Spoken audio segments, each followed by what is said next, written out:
কেন্দ্ৰীয় চৰকাৰ গঠনৰ লগে লগে নিৰ্বাচন শেষ হোৱাৰ পাছে পাছে এনেকৈ আকৌ ৰাইজৰ মূৰত মাধমাৰ সোধাই ডিজেল আৰু পেট্ৰলৰ এনেকৈ মূল্য বৃদ্ধি কৰা ঘটনাটোক আমি তীব্ৰ নিন্দা কৰিছোঁ আৰু এই মূল্য বৃদ্ধি ৰোধ কৰিবৰ কাৰণে দাবী জনাইছোঁ।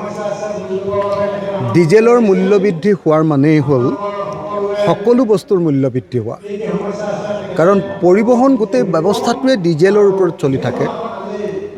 পেট্ৰল আৰু ডিজেলৰ মূল্য বৃদ্ধি কৰি দিয়াৰ লগে লগে আমি দেখিছোঁ যে লগে লগে আপোনাৰ সকলো বস্তুৰ দাম বৃদ্ধি পায়। যি সময়ত আমি সকলোৱে দেখিছোঁ যে সকলো বস্তুৰ ওপৰত GST লগাই দিছে চৰকাৰে, সেই সময়ত কিয় তেওঁলোকে আপোনাৰ পেট্ৰল আৰু ডিজেলৰ ওপৰত GST নলগায় কিয়? কথাটো কি? পেট্ৰল আৰু ডিজেলৰ ওপৰত GSTৰ ব্যৱস্থা কৰি দিয়ক, লগে লগে আমি দেখিবলৈ পাম যে পেট্ৰল আৰু ডিজেলৰ দাম কমি গৈছে। কিন্তু পেট্ৰল আৰু ডিজেলৰ বেছিকৈ দাম বঢ়াবৰ কাৰণে, মানুহৰ মূৰৰ ওপৰত মাধমাৰ সোধাবৰ কাৰণে আৰু কোম্পানীবিলাকক প্ৰফিট খুৱাবৰ কাৰণে নৰেন্দ্ৰ মোদী চৰকাৰে GST সকলো বস্তুৰ ওপৰত GST লগাই লৈ বস্তুৰ দাম বঢ়াই দিলে, কিন্তু পেট্ৰল যিটোৰ ওপৰত বহুত টেক্স লয় কাৰণে এতিয়া এইটো GST অন্তৰ্ভুক্ত নকৰে। গতিকে মই অতি সোনকালে পেট্ৰল আৰু ডিজেলৰ দাম কমাবৰ কাৰণে দাবী জনাইছোঁ। GST পেট্ৰল আৰু ডিজেলৰ ওপৰত DST লগাবৰ কাৰণে আহ্বান জনাইছোঁ। আৰু অকল ডিজেল আৰু পেট্ৰলৰ দাম বাঢ়িছে এনেকুৱা নহয়, ইলেকশ্যনৰ পাছত সকলো বস্তুৰে দাম আমি বৃদ্ধি হোৱা দেখিবলৈ পাইছোঁ। আমি দেখিছোঁ যে খাদ্যবস্তুৰ সকলোৰে দাম বাঢ়িছে, ঔষধৰ সকলোৰে দাম বাঢ়িছে, ঘৰ নিৰ্মাণ কৰা চিমেণ্ট, ৰড, ইটা, বালি চব বস্তুৰে দাম বাঢ়িছে।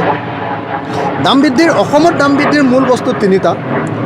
এটা হ'ল যে অসমত সাংঘাতিক ধৰণৰ চিণ্ডিকেট ৰাজ আছে, সাংঘাতিক ধৰণে বস্তুৰ ওপৰত চিণ্ডিকেট ৰাজ চলোৱাৰ কাৰণে চিণ্ডিকেটৰ টেক্স লৈ লোৱাৰ কাৰণে দাম বৃদ্ধি হয়, সেইটো বন্ধ কৰিব লাগে, 1 নম্বৰ।